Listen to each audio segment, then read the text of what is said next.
Testing, testing. Yo. Testing, testing. Pushing your buttons, testing, testing. Daily, if not hourly. I need to pick up the game, get it on the minute. On the minutely? Minutely, on the second. The secondly? Well, this is it, Katie. This is the last one. This is the last day Keeping It Kraemer. Ever. Of 2024. Yes. Don't be so dramatic. Me. That's me. Drama Katie over here. Drama Katie. Drama Katie. Well, folks. Happy New Year. Happy New Year. This is New Year's Eve. We are all hunkered down, prepared for the New Year's Eve shenanigans that may or may not happen.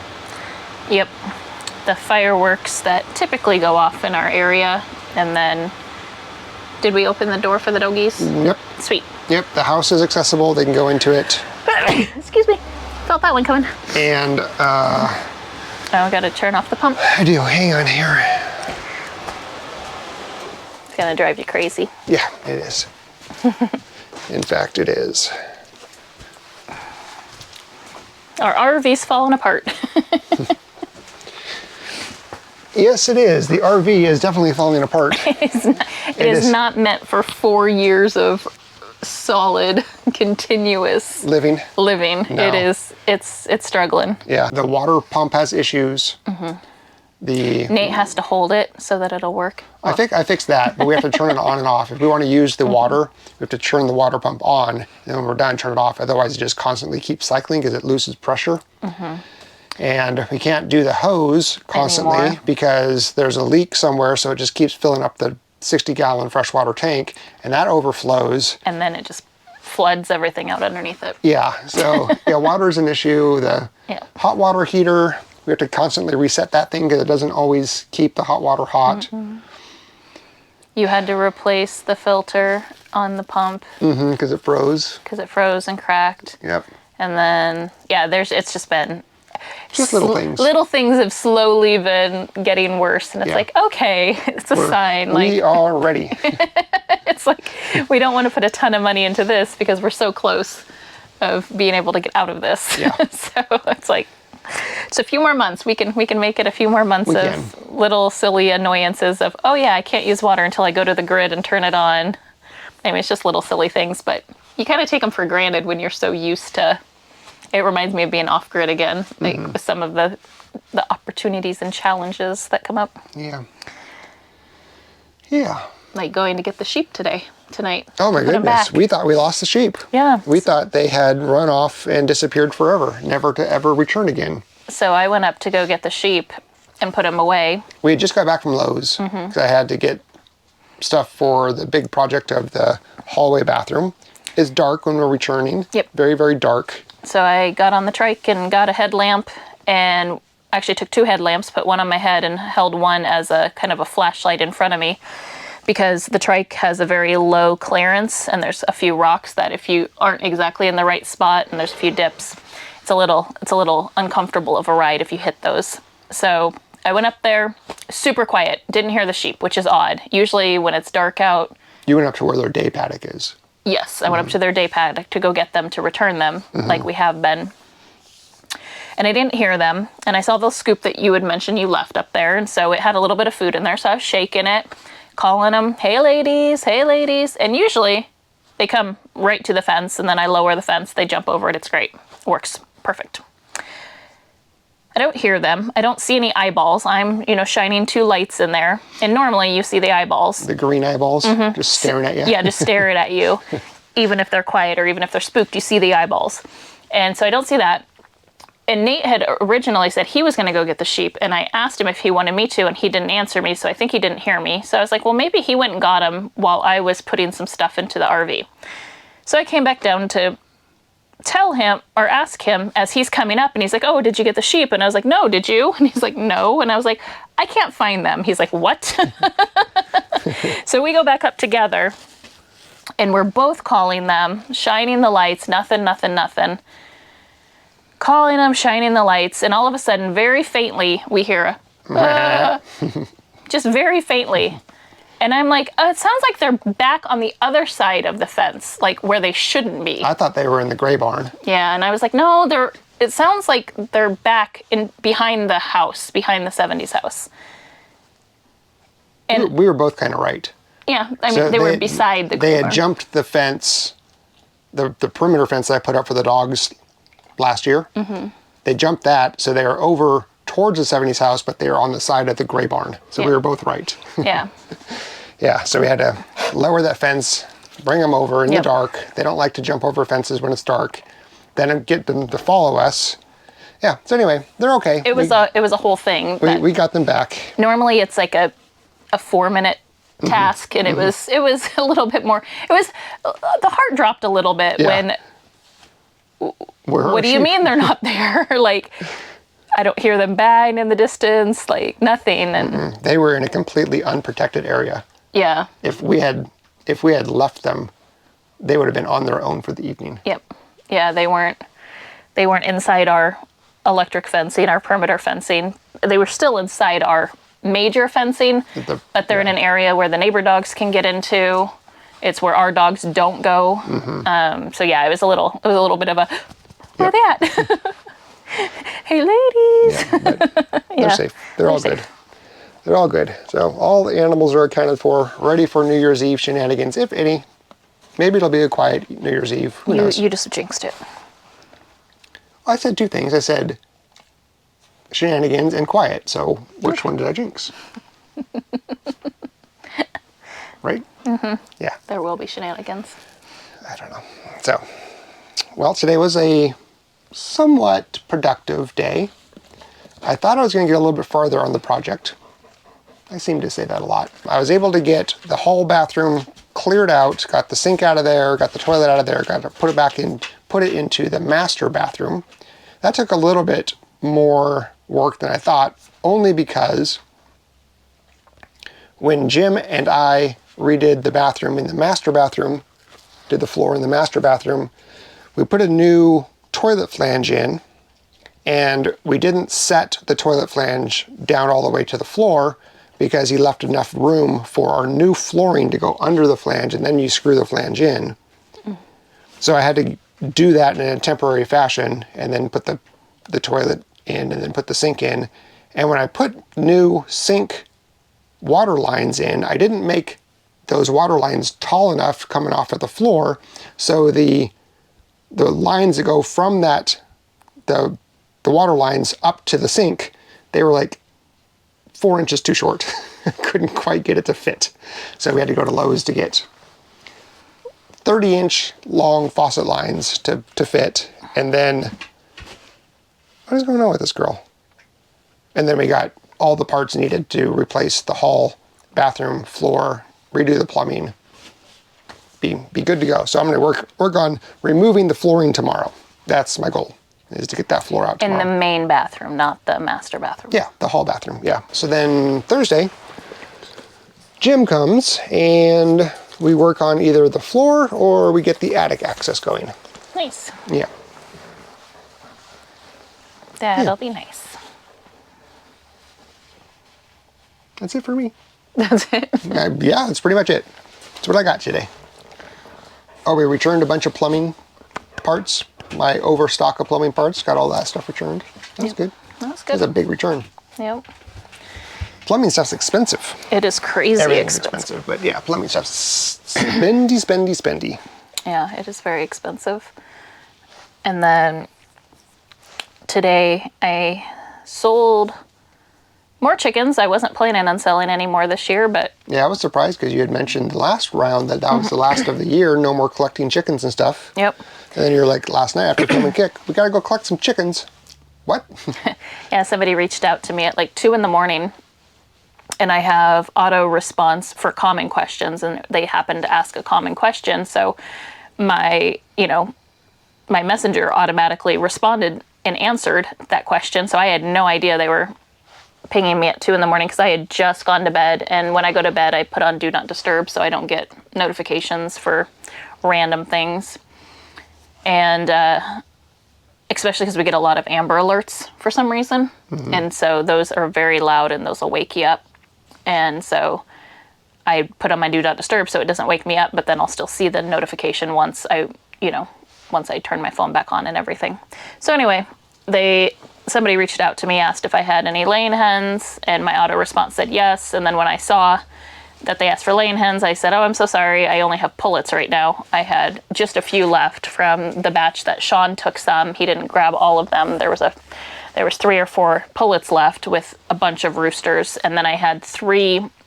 If y'all remember the 3 that kind of raised themselves, 2 raised themselves almost completely, the dark Brahma and the white one, and then Sage raised the other dark Brahma because the Brahma mama stopped mothering them when they were, they were 2 tiny. days old. They were like maybe a week old, and she just kind of gave up on them and just went about her business. So they kind of just raised themselves, and I had put them all together, and so they were getting along, and he just wanted females because he had bought some from somebody else local. And I think he said he was told they were going to be 1 rooster and 5 hens, and it ended up being 3 roosters and 3 hens. 2 hens. Oh, so he had 6, so then it must have been... Yeah, okay, 3. Yeah. 3 and 3.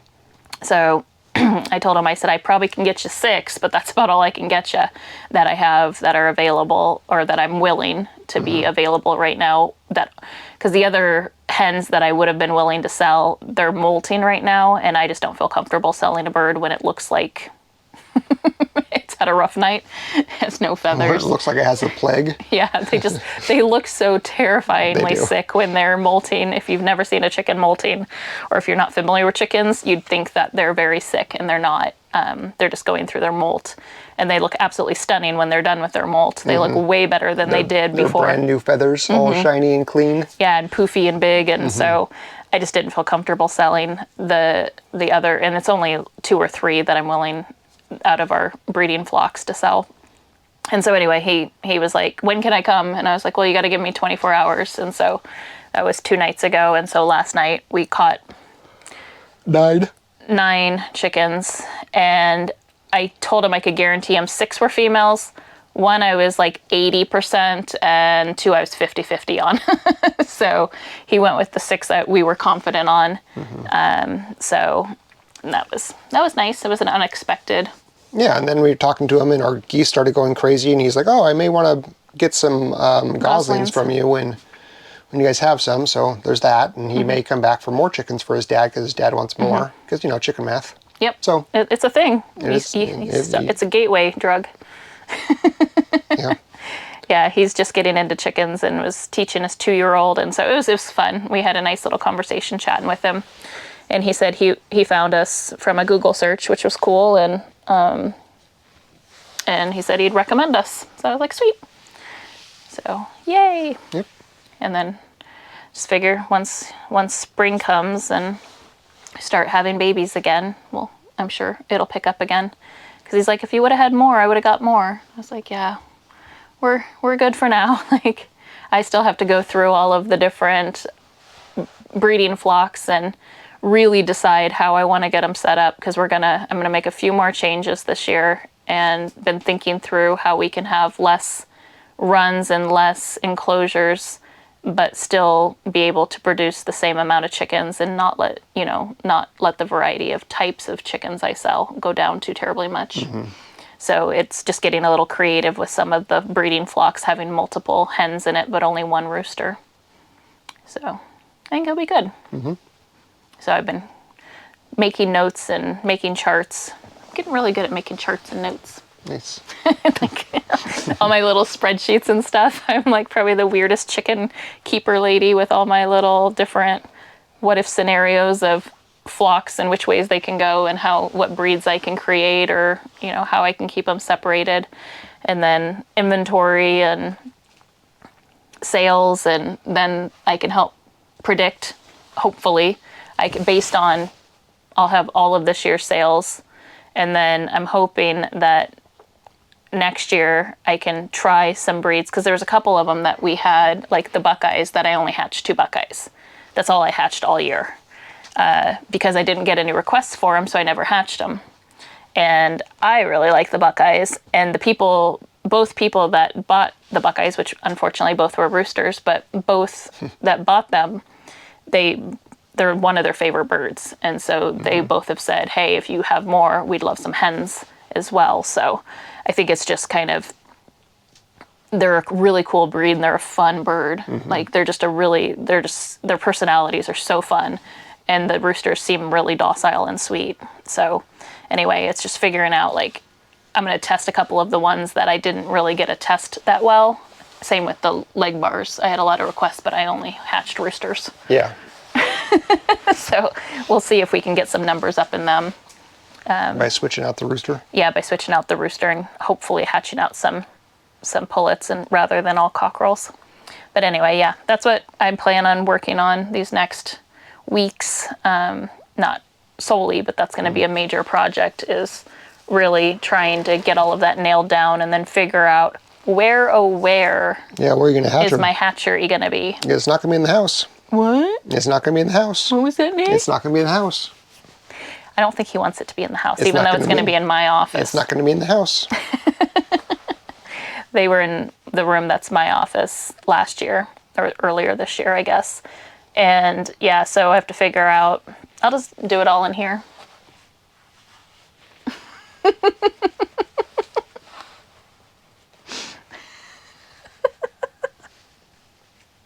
You look like you're going to start crying. Your eyes are watering. I'm yawning, and yeah, my eyes are watering, but I'm giving you the disapproval look. They won't be in the house. Yeah, no, I wanted to try to figure out if I could rig up a shed or something. Yeah. Yeah, no, shed's fine. Yeah. Well, Clean that's, clean out the carport and put them in there. yeah, we just have to figure out something with making sure they have constant electricity, and I'd prefer something semi-insulated so that the temperature fluctuations don't, because if we're hatching them for spring, it's going to be in February when they're, and not knowing what the weather's going to be like. So that'll be something. So starting to kind of think through what is the art of the possible of what we already have. Don't want to go buy anything else. Don't want to have to build anything crazy, so you can keep focusing on the house and hopefully get the orchard area being next, I think. Yeah, dog houses, and then that simple dog house. Yeah, simple dog house. 2 simple dog houses. Yeah, we want to get a nice place for Levi and Winston to be able to get out of the elements, because they're not going to be allowed in the house, unfortunately, once it's done. And that's only because Levi gets very territorial, and when he starts to claim a spot, he won't let Kinsley near it. And obviously he can't claim the house as his spot because that's Kinsley's house. Yep. So we want to give them a nice big dog house, like a big dog house, something obscenely too large for them. So I wouldn't know if I'd go that far, but big enough to where they can have I'm thinking like at least a 6x6x6 or an 8x8x8. So something they can have a little porch to hang out on, because they like to just overlook things. And a spot where they can go inside and eat away from the chickens. Yep.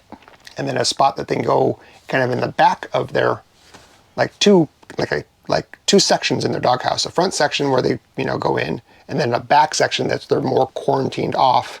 So like that way, if they're scared, or if they want to get out of the wind or whatever, then they can go in the back section of their doghouse. Or if it's cold for some reason and they need to, like, too cold or too hot or whatever, just a place where they can just chill. Yep. And get then, out of the elements. And then for summer, I'll have it cooled with a heat pump or something. Yeah, we'll have to figure out what we're going to do.